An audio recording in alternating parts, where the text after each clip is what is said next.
Hola, buenos días, ¿cómo están? Gracias por conectarse. Bienvenida familia Betel, familia de la fe. También bienvenidos amigos y familiares. Gracias a Dios porque se conectó ahora y decidió alabar al Señor desde ahí donde está y contactado con nosotros. Ahora vamos a tener un tiempo de oración. Permítame hacer una oración a nuestro Dios ofreciéndole toda nuestra alabanza.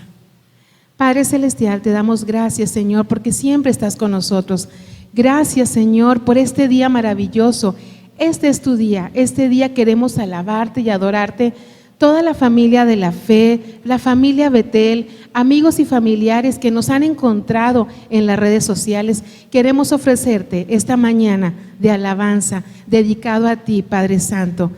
Recíbelo de olor fragante, agrádate de nosotros, los músicos, la predicación, las personas que nos ven atrás de esa cámara, Señor.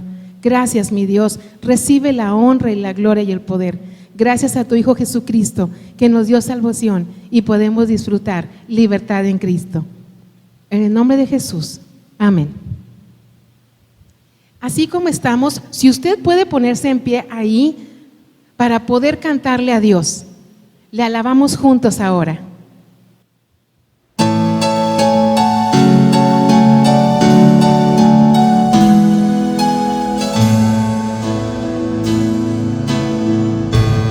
Mi Cristo, mi Rey, nadie es como tú.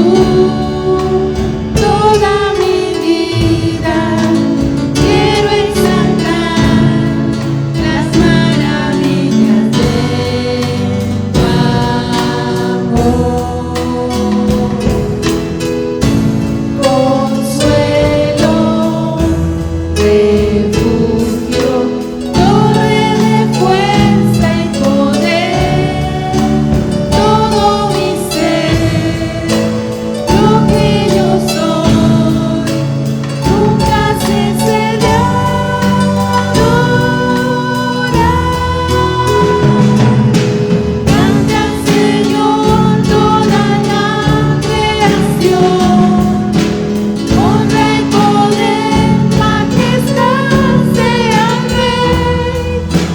Montes caerán y el mar rugirá al sonar de su nombre.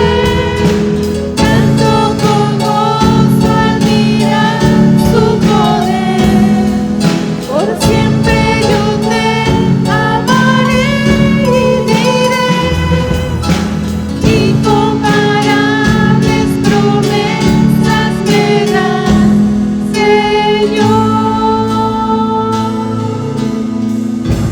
Mi Cristo, mi Rey, nadie es como tú. Toda mi vida quiero exaltar las maravillas de tu amor.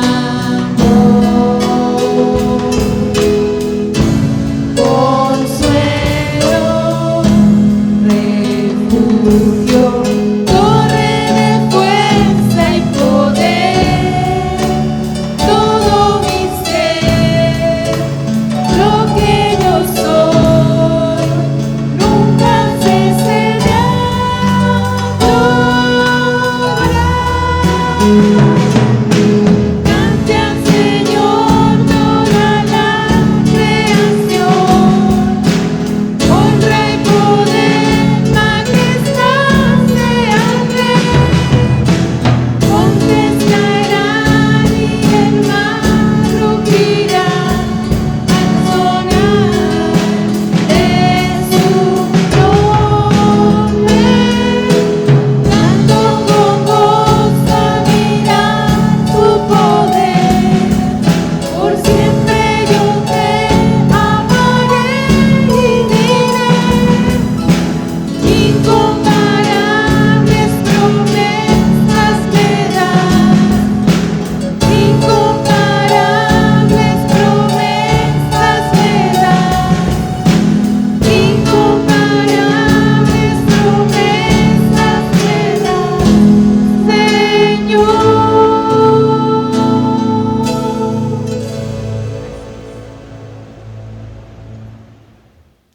Así es, canten con gozo al Señor.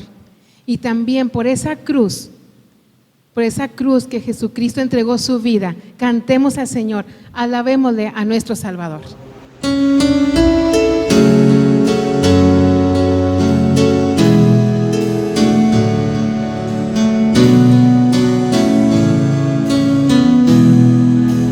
Gracias por la cruz, oh Dios, el precio que pagaste por mí, llevando mi pecado allí, sublime amor, tu gracia me salvó. Gracias por tu amor, oh Dios, tus manos trabajan por mí. Me alabado, oh Señor, conozco tu abrazo y tu perdón. Digno es el Señor, en su trono está. Hoy te coronamos rey y reinas con poder. Altísimo Señor, Jesús, Hijo de Dios, el amado del cielo en la cruz murió. Digno es el Señor. Gracias por la cruz, oh Dios,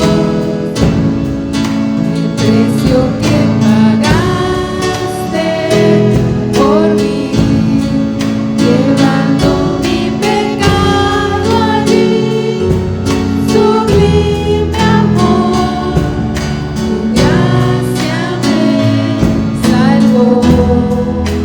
Gracias por tu amor, oh Dios, tus manos trabajan por mí.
el Señor, así es. Nosotros le adoramos con el corazón. Hoy es el día del Señor, sigamos cantando, alabándole. ¿Quién? ¿Quién como Jehová?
Ahora es el tiempo de poner en manos de Dios eso que le preocupa, esa carga que traemos, esa necesidad de oración, por salud, por trabajo, por reconciliación familiar, por tener paz y también por salvación para la vida de aquellos que amamos. Vamos a orar, permítame hacer esa oración y también adorar a Dios, dando gracias por todo lo que nos ha dado toda esta semana. Nunca nos ha fallado el Señor. Oremos, por favor. Padre Celestial, te damos gracias porque hasta aquí nos has ayudado y sabemos que seguirás con nosotros todos los días. Tu promesa ha sido fiel. Padre, también tenemos angustia, tenemos necesidades, Señor, también necesidades materiales como el trabajo, Señor. Hoy tenemos necesidad de salud también, Señor, aún aquellos que han sido contagiados del COVID, Señor. Yo te ruego que toques su cuerpo y lo sane, Señor. Bendice a aquellos que han perdido un ser querido. Ruego, Señor, también contesten las peticiones del corazón de toda la familia de la fe, de aquellos que ven esta transmisión, que están conectados, Señor. Escucha sus necesidades. Confiamos, Señor, que tú harás conforme a tu perfecta y santa voluntad. Ponemos todo en tus manos, Señor. Bendice a los misioneros, bendice a aquellos que van a otra ciudad y a otro país a compartir tu palabra. Gracias, Señor, quédate con nosotros, sabremos que tú harás. En el nombre de Jesús, Salvador nuestro. Amén. Ahora tendremos la lectura bíblica. Puede usted abrir su Biblia en Primera de Pedro, capítulo 2, versículos del 1 al 11. También usted lo podrá ver aquí en la pantalla. Puede leer junto con nosotros ahora en este momento. Por lo tanto, abandonando toda maldad y todo engaño, hipocresía, envidias y toda calumnia, deseen con ansia la leche pura de la palabra, como niños recién nacidos. Así, por medio de ella, crecerán en su salvación, ahora que han probado lo bueno que es el Señor. Cristo es la piedra viva, rechazada por los seres humanos, pero escogida y preciosa ante Dios. Al acercarse a Él, también ustedes son como piedras vivas, con las cuales se está edificando una casa espiritual. De este modo, llegan a ser un sacerdocio santo para ofrecer sacrificios espirituales que Dios acepta por medio de Jesucristo. Así dice la Escritura: miren que pongo en Sión una piedra principal, escogida y preciosa, y el que confíe en ella no será jamás defraudado. Para ustedes, los creyentes, esta piedra es preciosa, pero para los incrédulos, la piedra que desecharon los constructores ha llegado a ser piedra angular, y también una piedra de tropiezo y una roca que hace caer destinados. Pero ustedes son linaje escogido, real sacerdocio, nación santa, pueblo que pertenece a Dios, para que proclamen las obras maravillosas de aquel que los llamó de las tinieblas a su luz admirable. Ustedes antes ni siquiera eran pueblo, pero ahora son pueblo de Dios.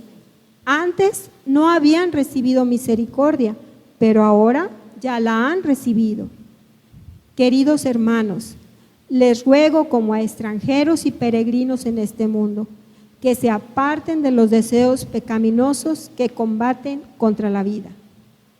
Geniales consejos que vemos en la palabra de Dios a través de Primera de Pedro. Ahora pongámonos de pie ahí donde está usted. Vamos a alabarle al Señor una vez más.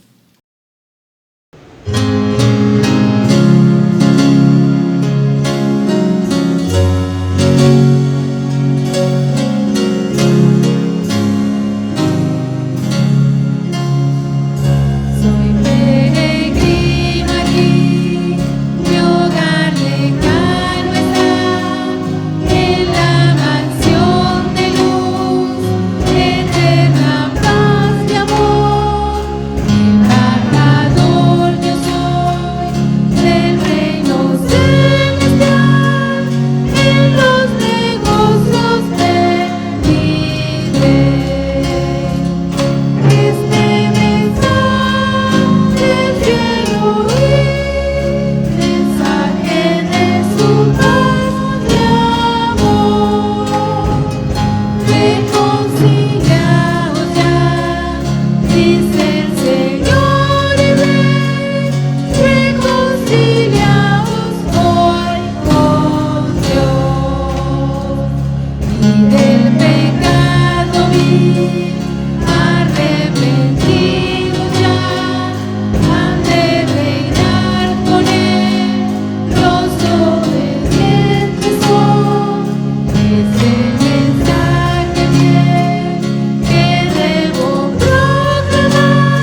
Señor y Rey, reconciliados hoy con Dios.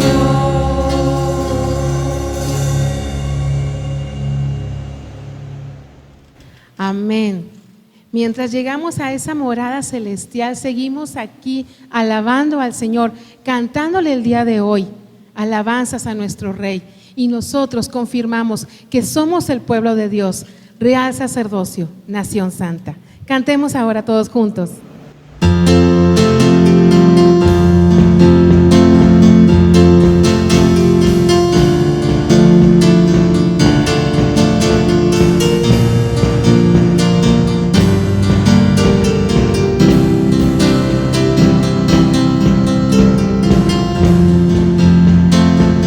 Somos el pueblo de Dios,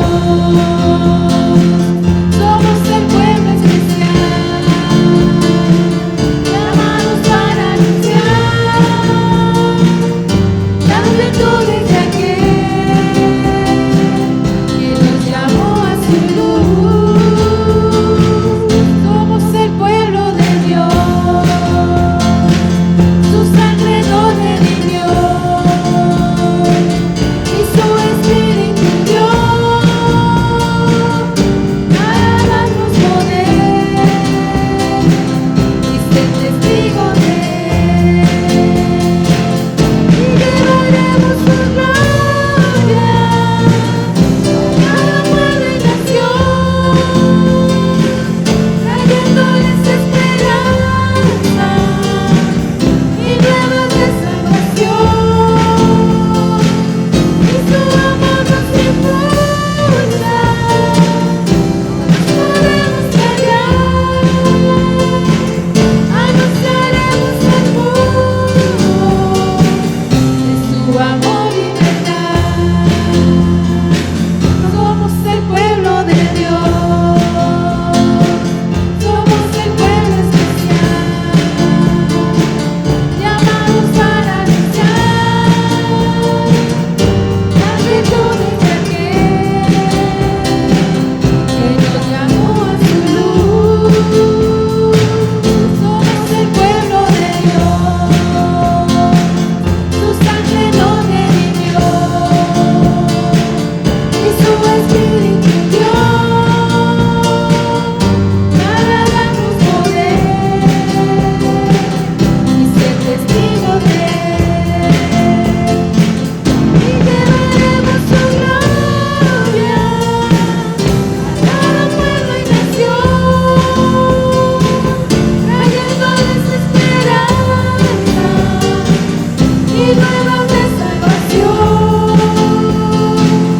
su amor nos impulsa, no nos podemos callar, anunciaremos al mundo de su amor y verdad. Y su amor nos impulsa, no nos podemos callar, anunciaremos al mundo de su amor y verdad.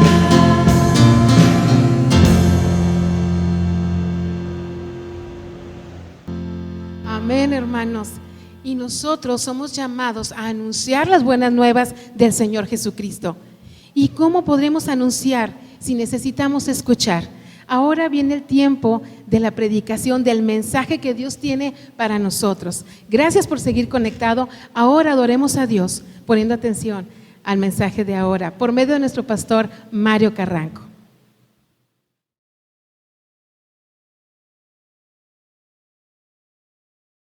¿Qué tal, amigos y familia en la fe? Que Dios les bendiga. Espero haya pasado un buen tiempo de adoración a Dios, preparando su corazón para esta meditación que vamos a tener. Hoy, este domingo en forma particular, hemos estado escuchando las noticias entre semana y pues al parecer esto del COVID no se acaba, al parecer se está agravando. Y entonces mi recomendación para ustedes, sígase cuidando. Extreme precauciones, por favor. Ya se habla de una mutación, de otra cepa, y que es de más alto contagio que la primera, que es el COVID-19. Entonces, por amor a su familia, siguiendo la instrucción del Señor de cuidar nuestros cuerpos, entonces protejámonos, por favor. Es una recomendación que le hago con todo respeto y cariño para que podamos seguir transmitiendo estos mensajes sin la necesidad de saber que usted enfermó o que está grave o que su servidor enfermó y que ya no se puede transmitir.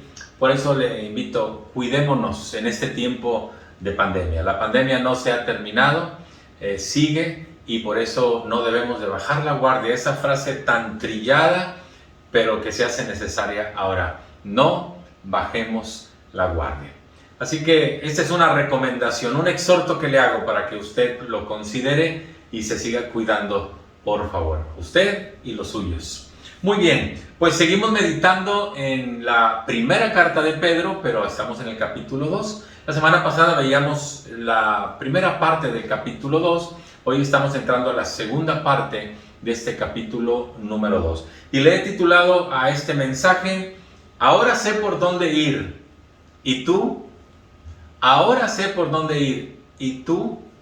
Considere este título de mensaje porque es muy importante. Pero antes de continuar, espero que usted ya esté ahí rodeado de los suyos, de su gente, que ya haya almorzado, que ya haya desayunado, que ya haya comido algo y que esté disfrutando un buen tiempo con este clima de lluvias que ha venido a menguar un poco las temperaturas, hacerlas más agradables. Y pues esto es más cómodo, ¿verdad? Estar viendo ahí en nuestro aparato receptor o en el televisor esta transmisión. Así que permítame poner esta meditación en manos del Señor y que sea Él el que nos hable en este día. Padre, muchas gracias porque nos has dado la oportunidad para estar aquí cantando, alabando tu nombre, oyendo tu palabra en la lectura que se hizo, orando por las necesidades o las gratitudes que se han comentado, que nos han compartido. Por todo ello te decimos gracias. Esto es bueno para nuestra vida, Señor. Pero es mejor todavía el escuchar tu voz. Y tú nos has hablado siempre por medio de tu palabra. Así que bendice este tiempo de meditación y de reflexión en tu palabra, pues en el nombre de Jesucristo te lo pedimos todo. Amén y amén. Si ya está listo, déjeme decirle que estoy seguro que usted ha recurrido en más de una ocasión al GPS que tienen nuestros celulares, ¿verdad? Hoy hay aplicaciones que nos ayudan a guiar, a dirigirnos, a llevarnos por donde debemos de andar cuando vamos de un lugar a otro, o cuando estamos en otra ciudad, o cuando estamos en otro país. Qué importante se hace ese GPS, ¿verdad? O esa aplicación que nos ubica en tiempo y lugar, cómo conducirnos, cómo llegar hasta el destino. Dice la persona que habla, ¿verdad? Usted ha llegado a su destino. Así que yo creo que usted conoce esto que le estoy hablando. Anterior al GPS, bueno, lo más recurrido eran la guía roja, ¿verdad? De los mapas que compraba uno, si iba a salir uno a una ciudad, a ver dónde estoy, por qué carretera voy, a qué pueblos voy a llegar, etcétera, etcétera, ¿verdad? Pero hoy con los GPS o las aplicaciones que tenemos en nuestros dispositivos es mucho más fácil llegar a cualquier lugar. Y esto es una bendición cuando no conocemos el lugar en donde vamos a salir a visitar o a viajar, ¿verdad? Es una bendición porque eso nos ubica perfectamente por dónde ir. Le platico esto porque esto, fíjese que podría ser una metáfora de la vida. Una metáfora que nos diga, ¿sabe usted por dónde ir? ¿Tiene usted ese GPS en su vida que le diga, vas bien, evita esta carretera, evita este pueblo, sigue adelante, no des vuelta o da vuelta, qué sé yo? Es una metáfora de la vida el GPS, siempre lo he visto así. Y le comento esto porque en esta segunda parte del capítulo 2 de primera carta de Pedro, puedo ver que es para la iglesia perseguida y dispersa. Esta segunda parte es como un GPS, un sistema de ubicación sobre por dónde andar, por dónde ir y qué debemos de evitar. En este capítulo 2 vamos a encontrar expresiones como mantengan una conducta ejemplar, respeten a las autoridades, practiquen el bien, cuiden sus trabajos. Expresiones como estas que vienen a ser una guía para saber cómo conducirnos hasta aquel día en que el Señor pues nos llame a su presencia o venga por su pueblo, ¿verdad? Esto me lleva a pensar que Dios no solamente nos creó, sino que también nos dejó una guía infalible. Nos dejó ese GPS para andar por esta vida y prepararnos para la vida venidera. Diríamos hoy que Dios nos dio este GPS para saber cómo conducirnos. Por eso le titulé al mensaje, ahora sé por dónde ir. ¿Y tú? Así que sin más preámbulo, vayamos al texto y consideremos esto que le estoy diciendo. Versículo número 12. La semana pasada vimos del 1 al 11. Hoy vamos a ver del 12 al final, del 12 al 25. Y dice, mantengan entre los incrédulos, aquellos que no creían en Jesús, a eso se refiere, o quizás a los ateos también, mantengan entre los incrédulos una conducta tan ejemplar que, aunque los acusen de hacer el mal, ellos observen las buenas obras de ustedes y glorifiquen a Dios en el día de la salvación. Mantengan entre los incrédulos una conducta ejemplar, que seamos un ejemplo de conducta. ¿Sabe usted que esta segunda parte del capítulo 2 comienza con esta exhortación, diciéndole a esa iglesia dispersa y perseguida, tengan una conducta ejemplar? Y esto me recordó que esas fueron palabras de Jesús. Aquí las está diciendo Pedro a la iglesia, pero estas palabras las dijo Jesús en el Sermón del Monte. Allá en Mateo 5:16 dice, hagan brillar su luz delante de todos los hombres, para que ellos puedan ver las buenas obras y alaben al Padre que está en los cielos. Este es un estilo de vida que debemos de tener todos los que nos consideramos seguidores de Jesús. Hagamos brillar esa luz, mantengamos un estilo de vida ejemplar para que otros puedan decir, doy gracias a Dios por la vida de esta persona, por lo que es esta persona, por lo que hace esta persona, por lo que significa para muchos esta persona. Estoy convencido que en medio de un mundo de maldad, qué importante es vivir reflejando la bondad de Dios a través de una vida de servicio, a través de una vida de cordialidad, ahí donde el Señor nos tenga, en los trabajos, en la escuela, en el negocio, en el taller, en la oficina, en donde sea, ahí debemos de reflejar una vida de servicio y de cordialidad. Y entonces Pedro comienza a decirle a la iglesia algunas áreas de la vida donde debemos de poner mucha atención. Mire lo que dice el versículo 13. Pedro comienza hablando acerca del respeto a las autoridades civiles. Dice el 13, sométanse por causa del Señor, esa es la razón principal, por causa del Señor, sométanse a toda autoridad humana y aclara, ya sea al rey como suprema autoridad, y dice el 14, o a los gobernantes que él envía para castigar a los que hacen mal y reconocer a los que hacen el bien. Por eso dice Pedro, sométanse a las autoridades civiles. Y miren, qué difícil decirle a una iglesia que está siendo perseguida por el gobierno y por la autoridad, qué difícil decirle, sométanse a las autoridades superiores. Ahí donde vaya la iglesia, sométanse, hagan caso, sigan esas líneas que la autoridad les está marcando. Le voy a decir algo que creo que es muy posible que pueda chocar con usted. Va a chocar con muchos, pero yo le quiero hablar de el deber ser en cuanto a la autoridad.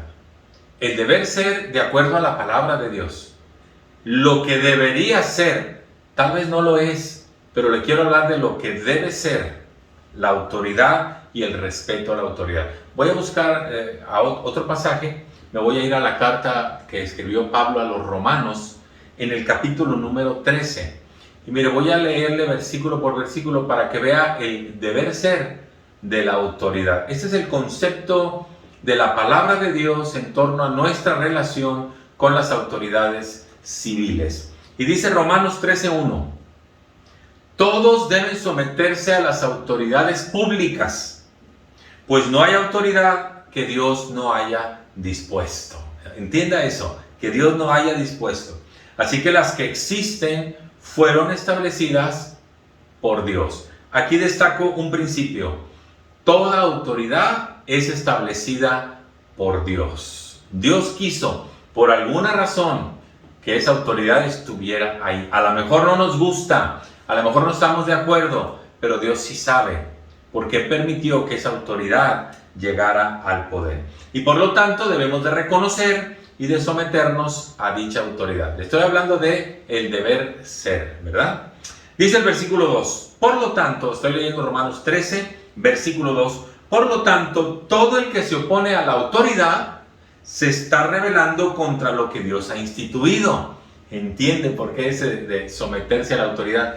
Todo el que se opone a la autoridad se está rebelando contra lo que Dios ha instituido. Los que así proceden, los que se oponen a esa autoridad, dice, recibirán castigo. Aquí destaco otro principio. Oponerse a la autoridad es rebelarse contra Dios. Dios no quiere que nos rebelemos a las autoridades. Rebelarnos contra la autoridad es exponernos a recibir el castigo. Eso es lo que dice este versículo 2. Romanos 13:3. Porque los gobernantes, le estoy hablando del deber ser, los gobernantes no están para infundir miedo o terror a los que hacen lo bueno, sino a los que hacen lo malo. Ese es el deber ser, ¿verdad? Y yo sé que vamos a chocar con eso, pero entiéndalo. Es lo que la palabra de Dios dice en torno a las autoridades civiles. Aquí destaco otro principio. La autoridad debe de servir y proteger a los buenos, a la sociedad buena. Y por otro lado, la autoridad debe de castigar y detener a los malvados, a los perversos. Ese es el deber ser. Es lo que debe ser, ¿verdad? Dice la segunda parte del versículo 3. ¿Quieres librarte del miedo a la autoridad? ¿Quieres no temer a la autoridad? Haz lo bueno y tendrás su aprobación. Y dice el 4, pues está al servicio de Dios para tu bien. Mire qué interesante. La autoridad está al servicio de Dios para el que hace lo bueno. Para el que hace lo bueno. Aquí destaco otros principios. La autoridad debe de reconocer y respetar a los ciudadanos dignos y ejemplares. De ahí que comience que la conducta ejemplar ante los incrédulos, ¿verdad? Así debe ser el seguidor de Jesús. Y lo otro que destaco, la autoridad está al servicio de Dios para el bien de la ciudadanía, para el bien de los que formamos esta sociedad. Eso es lo que debe ser la autoridad. Le leo la segunda parte del versículo 4. Pero si haces lo malo, entonces debes de temer, debes de tener miedo, porque no en vano lleva la espada, está diciendo Pablo a la iglesia que se reunía en Roma, no en vano lleva la espada, pues está al servicio de Dios para impartir justicia y castigar al malhechor. Destaco otro principio, la autoridad está facultada, entienda esto, la autoridad que es establecida por Dios, también está facultada para el ejercicio de la coerción contra el malhechor. Es decir, está facultada para hacer uso de la fuerza, utilizar las armas y detener o encarcelar al que hace lo malo. Es la autoridad la que está facultada para eso, ¿verdad? Y dice el versículo 5, así que es necesario someterse a las autoridades, no solo para evitar el castigo, sino también por razones de conciencia. De ahí que Pedro inicie su carta diciendo, mantengan una conducta ejemplar, aún entre esos que no creen en Dios ni en Jesús, ¿verdad? Destaco otro principio con este versículo 5, el respeto a la autoridad no es solamente por motivos del castigo, sino también por cuestiones de conciencia, para estar bien delante de Dios y delante de los hombres. Ahora, ¿qué pasa cuando la autoridad no está haciendo bien su papel? Usted quería oír esto, ¿verdad? ¿Qué pasa cuando la autoridad no está cumpliendo con ese deber ser? ¿Qué sucede ahí? Bueno, ¿hasta dónde son los límites de ese sometimiento o respeto a la autoridad? Hace algunos días compartí en mis redes sociales una frase que expresa lo que pienso, de acuerdo a la Biblia, en cuanto a dónde están los límites de la obediencia a las autoridades. Y en este momento se los comparto. La frase es muy sencilla. Si la quiere escribir, anótela.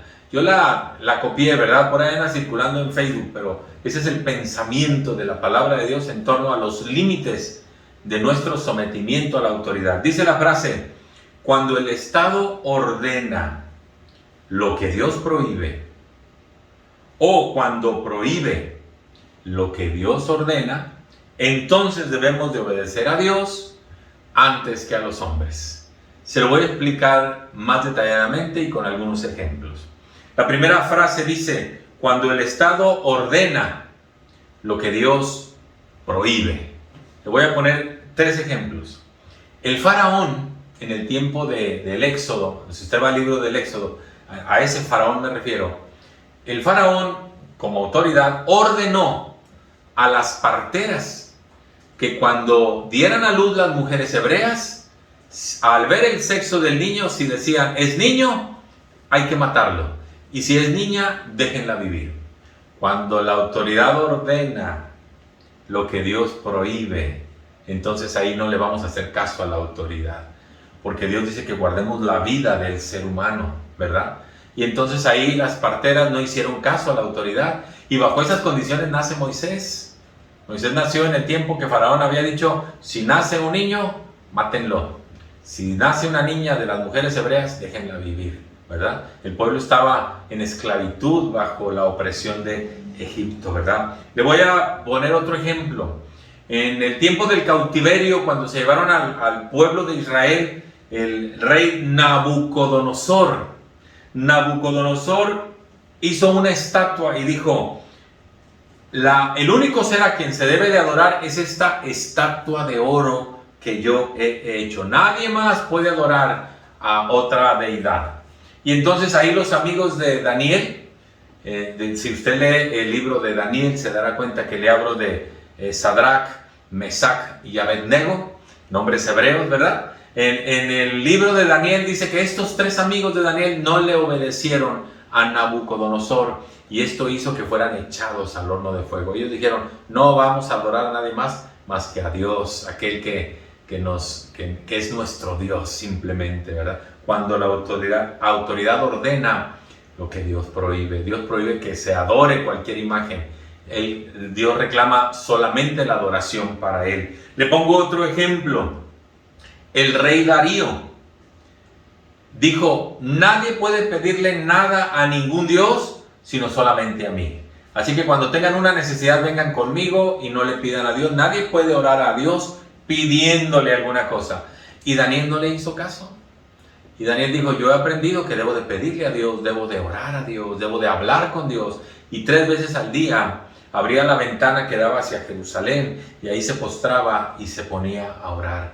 Eso le costó que Daniel fuera echado al pozo de los leones. Pero ahí son los límites de la autoridad. Cuando la autoridad ordena lo que Dios prohíbe. Y la otra parte dice: cuando el Estado prohíbe lo que Dios ordena. Le voy a poner también 3 ejemplos. Le dijeron a Pedro y a Juan, cuando habían sanado a un cojo y luego se pusieron a predicar en el nombre de Jesús, le dijeron a Pedro y a Juan: no les permitimos que prediquen más en ese nombre, cuando la autoridad prohíbe lo que Dios ordena. Y dijeron Pedro y Juan: discúlpenos, pero aquí no podemos hacerles caso. Aquí vamos a obedecer a Dios, que nos dijo: vayan por todo el mundo y prediquen el Evangelio. Aunque ustedes me digan que no predique en el nombre de Jesús, vamos a seguir predicando, ¿verdad? Cuando la autoridad prohíbe lo que Dios ordena, y no tenemos por qué obedecer a la autoridad. Ese mismo concepto aplíquelo al matrimonio, aplíquelo a la procreación, aplíquelo a la vida y a la familia. Cuando la autoridad prohíbe lo que Dios ordena, ahí no podemos hacerle caso a la autoridad, sino hacerle caso al Señor, ¿verdad? Muy bien, entonces, hasta aquí le dejo este concepto de las autoridades, ¿verdad? Hasta aquí le dejo este concepto. ¿Y por qué debemos hacerle caso a la autoridad, o por qué debemos de someternos a la autoridad? Estamos hablando del deber ser. Bueno, volvamos a nuestro texto. Estamos en el capítulo 2 de la primera carta de Pedro, y dice el versículo 15: porque esta es la voluntad de Dios, que practicando el bien hagan callar la ignorancia de los insensatos. Por eso, porque es la voluntad de Dios que hagamos el bien, para callar la ignorancia de los insensatos. Siempre que usted vea una expresión como esta que acabamos de leer, esta es la voluntad de Dios, aférrese a eso, porque está explícitamente declarada cuál es la voluntad de Dios. Y aquí dice claramente que practicando el bien, hagamos callar la ignorancia de los insensatos. ¿Qué significa esto? Mire, espero que usted no sea de los que dicen, bueno, Dios dice que la salvación no se pierde, mi vida en el cielo está asegurada, entonces yo voy a hacer lo que me dé mi gana. Yo me voy a comportar como yo quiera y no me importa si Dios dice otra cosa o si la iglesia no lo cree, yo voy a seguir viviendo mi propia vida. Déjeme decirle que no es así. Tenemos que hacer el bien si nos decimos seguidores de Jesús, porque esto es lo que hay ahora en nuestras vidas. Una vida regenerada, cambiada y transformada, ¿verdad? Entonces no sea de aquellos que dicen yo hago lo que a mí me da mi gana, que al cabo que ya estoy seguro de mi salvación. Si yo soy un seguidor de Jesús, mi vida debe de reflejarlo a Él, mis palabras deben de reflejarlo a Él, mis acciones deben de reflejarlo a Él, mis pensamientos deben de reflejarlo a Él, porque entonces y solo entonces los demás podrán creer que Dios me da una vida nueva, que Dios restaura mi vida, mi familia, mis relaciones, pero de otro modo no podrían pensar que Dios es capaz de hacerlo, ¿verdad? Es por eso que dice Pedro, practicando el bien, hagan callar la ignorancia de los insensatos. Pero ¿qué más le dice Dios a la iglesia a través de Pedro? Mire lo que dice el versículo 17. Habla ahora de las relaciones humanas y espirituales. El respeto que debemos en las relaciones humanas de los unos con los otros y en las espirituales. Dice el 17, den a todos el debido respeto. Y mire lo que dice, amen a los hermanos, teman a Dios, respeten al rey. 3 líneas que debemos de guardar en las relaciones. La primera, amar a los hermanos. ¿No fue esta la máxima de Jesús acaso? Él les dijo a sus discípulos, en esto conocerán todos que son mis discípulos, si tuvieren amor los unos para con los otros. Juan 13:35. Pablo lo dijo de otra manera. Por lo tanto, siempre que tengamos la oportunidad, hagamos bien a todos y mayormente a los de la familia de la fe. Esto está en Gálatas 6:10. El amar a los hermanos es servir, es ayudar, es compartir, es convivir, es celebrar, es bendecir, porque el amor es una acción. El amor es una decisión que yo tomo para brindar una vida de servicio, de compartir, de bendecir, de orar por, de sobrellevar las cargas de el hermano en la fe, la familia en la fe. Amar a los hermanos es la primera línea y dice, deben de respetar esto, dice Pedro, a la iglesia que está siendo perseguida. ¿A dónde creen que llegaba esa iglesia perseguida? Pues con la familia de la fe, y ahí teníamos que aprender a compartirlo, ¿verdad? Pero luego dice, teman a Dios. Yo le hablé hace algunas semanas de qué es el vivir en el temor de Dios, ¿verdad? Se lo voy a volver a compartir aquí. ¿Qué es temer a Dios? Temer a Dios es estar conscientes de que lo que pensamos, hacemos y decimos, Dios lo sabe. Dios lo conoce. Dios no puede ser burlado. Él es omnisciente, todo lo sabe. El Señor es omnipresente, Él está en todo lugar. ¿A dónde puedo ir que no esté el Señor ahí? ¿Qué puedo hacer, pensar o decir que Dios no lo sepa? Yo no puedo burlarme de Dios, ¿verdad? Y luego cito algunas frases. ¿Ha hecho usted lo malo consciente o inconscientemente? Dios lo vio y Dios lo sabe. ¿Cómo me voy a esconder de Dios? O le pregunto, ¿ha hecho usted lo malo a escondidas? Pues lo habrá hecho a escondidas de otros, pero Dios lo ve y Dios lo sabe. ¿Ha hecho usted lo correcto cuando todos lo ven? Dios también lo vio y Dios también lo sabe. ¿Ha hecho usted lo correcto cuando nadie lo está viendo? Eso es ser íntegro, ¿verdad? Hacer lo correcto cuando nadie me está viendo, pues le recuerdo que Dios lo ve y Dios lo sabe. Por eso es andar en el temor del Señor. Saber que Dios me está viendo, saber que Dios todo lo sabe. ¿Ha usted albergado pensamientos pecaminosos en su ser? Dios lo ve y Dios lo sabe. No puedo esconderme de Dios. ¿Ha hecho el bien sin que nadie se lo agradezca ni se lo reconozca? Dios sí lo vio y Dios también lo sabe. Vivir en el temor a Dios, en ese temor reverente, es estar consciente de que lo que pensamos, hacemos o decimos, Dios lo ve, Dios lo sabe y vamos a dar cuenta de ello un día. Entonces, 3 líneas, ¿verdad? Les dije, amar a Dios, amar a los hermanos, temer a Dios, y la tercera dice, respetar al rey. Creo que lo que hemos hablado sobre la autoridad nos lleva a respetar, ya sea al presidente, ya sea al primer ministro, al sultán, al rey o al faraón, a quien represente la autoridad. Aquí era respetar al rey. Pedro les decía a los hermanos, respeten al rey. Tenemos que aprender a respetar al rey. Le quiero leer 1 Timoteo 2, los primeros 2 versículos. Fíjese lo que debemos hacer para con las autoridades superiores como el rey, como el presidente, sultán, el faraón o primer ministro. Dice 1 Timoteo 2, 1 y 2. Así que recomiendo ante todo que se hagan plegarias, oraciones, súplicas y acciones de gracias por todos. Y subrayo esto, especialmente por los gobernantes y por todas las autoridades, para que tengamos paz y tranquilidad y llevemos una vida piadosa y digna. ¿Qué significa esto? Quizás no va a estar de acuerdo conmigo, pero le voy a decir lo que esto significa. Esto significa que es más fácil criticar y señalar que ponernos a orar por las autoridades, que es lo que nos pide Dios. Oremos para que Dios toque su corazón. Oremos para que se acerquen a esas autoridades consejeros que teman a Dios y puedan guiar bien al presidente. Oremos para que el corazón de nuestras autoridades sea quebrantado y piensen más en la ciudadanía que en su gabinete o en su propia gente. Oremos para que, como dice el texto, vivamos quieta y reposadamente en toda piedad y honestidad.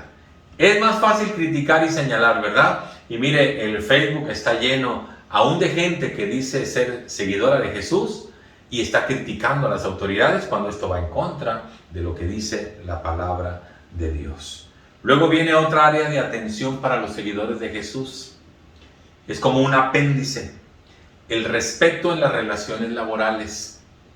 Dice el 18, criados, sométanse con todo respeto a sus amos, no solo a los buenos y comprensivos, sino también a los insoportables. Esa es otra área de relación en cuanto al trabajo, ¿verdad? Dice el 19, porque es digno de elogio que, por sentido de responsabilidad delante de Dios, se soporten las penalidades aún sufriendo injustamente. Mire, si haciendo lo malo sufrimos porque hicimos lo malo, pues eso no tiene elogio, ¿verdad? Esa es una consecuencia de mi pecado, que es lo que dice el versículo 20. Pero dice el final del 20, en cambio, si sufren por hacer el bien, eso merece elogio delante de Dios. ¿Qué quiere decir este texto? Mire, recordemos otra vez, Pedro está escribiendo en los tiempos en que la esclavitud era una forma de vida aceptada por la sociedad. Era un estilo de vida, era parte de la vida, la esclavitud. Por eso habla de esclavos o de siervos o de criados, que de acuerdo a las leyes y a la cultura de ese entonces, se debían a sus amos durante toda su existencia. Esa era la realidad de los esclavos. Hoy, guardando las distancias, qué bueno que en nuestro país no existe la esclavitud, aunque lo voy a poner entre comillas, ¿verdad? Hay otro tipo de esclavitud, pero no es a la que nos estamos refiriendo en este momento. El símil sería hoy las relaciones obrero-patronales. Aquel que sirve al otro para ganarse el sustento con el cual podamos vivir con dignidad. Por todos es sabido que hay jefes buenos y jefes malos, o jefes imprudentes o difíciles, ¿verdad? Le voy a leer el versículo 18, ¿cómo podría decir hoy?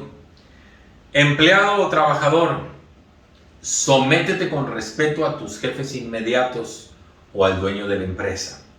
No solo a los jefes que son buenos y comprensivos, sino también a los jefes difíciles e insoportables, ¿verdad? Le voy a hacer una aclaración y esto es muy importante.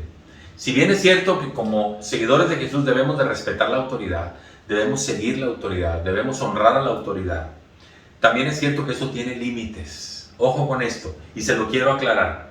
El sometimiento en las relaciones laborales nada tiene que ver con el hecho de que nos estén humillando o que se esté pisoteando nuestra dignidad. No se vale. Y no puedo someterme a un jefe que humille o que pisotee la dignidad del ser humano. Definitivamente, ¿verdad? Los límites de la relación están marcados por la dignidad. Es decir, no golpes, no acoso sexual, no humillaciones, ni nada parecido. Porque no estoy de acuerdo en que nos sometamos a las autoridades cuando nos están violentando, cuando nos están acosando, cuando nos están humillando. Eso no es el sometimiento. Dios no nos llamó a eso. Entiéndanlo, ¿verdad?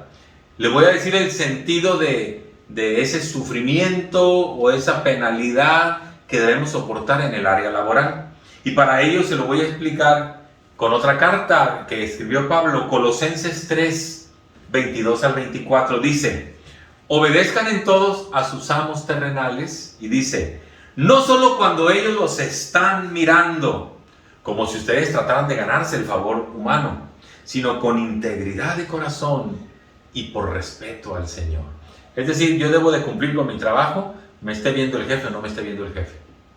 No debo de hacer como que trabajo nada más cuando está el jefe. Ese es el sentido de la expresión.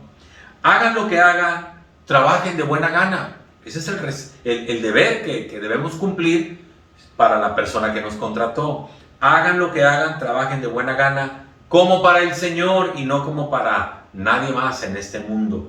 Conscientes de que el Señor los recompensará con la herencia, porque ustedes sirven a Cristo el Señor. Servir en mi trabajo es como si estuviera sirviendo a Dios. Y ese es el sentido. Ahora, ¿por qué dice que suframos calladamente cuando no vemos que las cosas son muy justas en nuestro trabajo? Bueno, tal vez no hay una paga como la que quisiéramos en ese momento. Quizás no estamos en el puesto que soñamos o que anhelamos o que eran nuestras expectativas. Tal vez el trabajo no nos está ofreciendo el mejor horario de acuerdo a nuestras necesidades. Pero ese es el sentido del versículo 19 y 20. Porque es digno de elogio que por sentido de responsabilidad delante de Dios se soporten las penalidades, aún sufriendo injustamente. Quizás no le están pagando lo que deberían, pero usted aceptó esa condición de trabajo. Ese es el sentido. No lo están humillando, no lo están acosando, no le están haciendo violentando, pero a lo mejor no le pagan lo que debe. A lo mejor se exceden en las horas que le exigen que usted esté ahí. A lo mejor el horario no es el que más se le acomoda o no es el puesto que usted está buscando. Sopórtelo, súfralo. En el buen sentido es lo que dice la palabra de Dios, ¿verdad? Dice que cuando sufrimos así, ese sufrimiento merece elogio delante de Dios. Es el final del versículo 20, ¿verdad? Y luego termina ya esta carta haciendo una comparación con el Señor Jesús, con el sufrimiento que vivió Cristo. Dice el versículo 21, para esto fueron llamados, porque Cristo sufrió por ustedes, dándoles ejemplo para que sigamos sus pasos. Y si es un ejemplo, es algo que nos puede pasar a nosotros. En otras palabras, los seguidores de Jesús no estamos exentos de vivir condiciones de sufrimiento, pero cuando éstas lleguen, consideremos que Jesús sufrió y sigamos sus pisadas, ¿verdad? Es decir, no siempre van a ir las cosas viento en popa, pero también el sufrimiento es parte de la formación de nuestra vida, forja nuestro carácter, nos ayuda a confrontarnos con nuestra realidad y decirle, Señor, ayúdame, Señor, te necesito, Señor, requiero de ti en este momento, ¿verdad? Tenemos que aprender a hacer eso. Dice el 22 que Jesús no cometió ningún pecado, que ni hubo engaño en su boca. Cuando proferían insultos contra él, no respondía con insultos, sino que entregaba a aquel que juzga con justicia, entregaba su causa. Y decía, Señor, tú sí sabes lo que estoy pasando. Tú haz justicia conmigo, ¿verdad? Y dice el 24, él mismo en su cuerpo llevó al madero nuestros pecados para que muramos al pecado y vivamos para la justicia. Por sus heridas ustedes han sido sanados. Y ese sufrimiento que se puede tener en un trabajo, por las condiciones que ya hemos dicho, Dice, súfranlo, no es nada comparado con lo que Cristo sufrió, y Cristo lo hizo con un propósito. ¿Sabe usted cuál fue el propósito que le llevó a Cristo a la cruz del Calvario? Dice el versículo 24, Él mismo en su cuerpo llevó al madero nuestros pecados. Él no pecó, pero dijo, yo tomo los pecados de Mario y voy a pagar por esos pecados. Yo tomo los pecados de Gary y voy a morir por esos pecados. Yo tomo los pecados suyos, de todos los que estamos escuchando este mensaje, dijo Cristo, y voy a pagar por ese pecado. Por eso sufrió Jesús y llegó hasta la muerte en la cruz del Calvario. Entonces, no vivamos más para el pecado, sino para la justicia de Dios, ¿verdad? ¿Y qué fue lo que logró con ese acto Jesús al llegar a la cruz del Calvario? Pues lo cierra de una forma magistral el último versículo. Antes eran ustedes como ovejas descarriadas. Así vivíamos, ¿verdad? Así vivíamos como ovejas descarriadas, sin rumbo, sin ton ni son, sin oficio ni beneficio. Dice, pero ahora han vuelto al pastor que cuida de sus vidas. Han vuelto al pastor que cuida de sus vidas. Ese pastor es Jesús. Él es el buen pastor. Y Él dice que cuida de nuestras vidas. Qué palabras tan consoladoras para la iglesia perseguida y dispersa. Tengan una conducta ejemplar, respeten a las autoridades civiles, amen a los hermanos, vivan en el temor de Dios, honren al rey, trabajen como para Dios, sufran el agravio y recuerden que ahora el pastor, Jesús, cuida de sus vidas. Yo creo que la iglesia dijo, gracias Pedro por haber escrito esta carta, y yo creo que la iglesia de hoy puede decir lo mismo. Gracias Dios porque permitiste que Pedro, inspirado por el Espíritu Santo, escribiera una carta que hoy bendice nuestras vidas. Por eso le dije al principio, Dios no solo creó al hombre, sino que le dio una guía infalible para andar por esta vida y prepararnos para la vida venidera. Diríamos hoy, Dios nos puso un GPS para saber cómo conducirnos. Por eso, yo ahora sé por dónde ir. ¿Y tú? Si tú no sabes o no has entendido qué es lo que quiere Dios para ti, por favor, escríbenos. Si lo has entendido, ponte a cuentas con Dios y resuelve tu vida con Él. Definitivamente, camina junto con Dios, vive para Dios. Este es el mensaje que Dios tiene para nosotros en este día.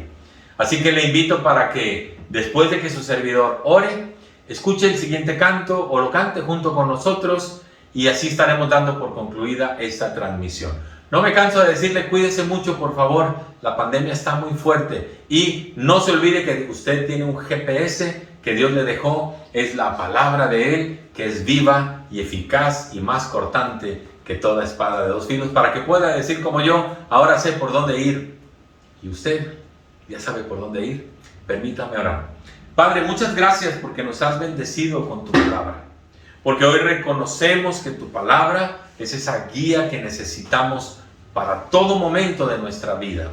Gracias porque la tenemos como nuestro GPS que nos ubica por dónde ir y por dónde evitar ir y hasta dónde llegamos en nuestro destino final. Gracias, Padre. Bendice al auditorio que hoy se expuso a este mensaje y usa tu palabra para producir lo que tú quieres en el corazón de cada uno de los oyentes. Así, Señor, despídenos con tu paz y con tu bendición, pues en Jesucristo te lo pedimos todo. Amén y amén. Gracias por continuar con nosotros, que Dios le bendiga y hasta la próxima.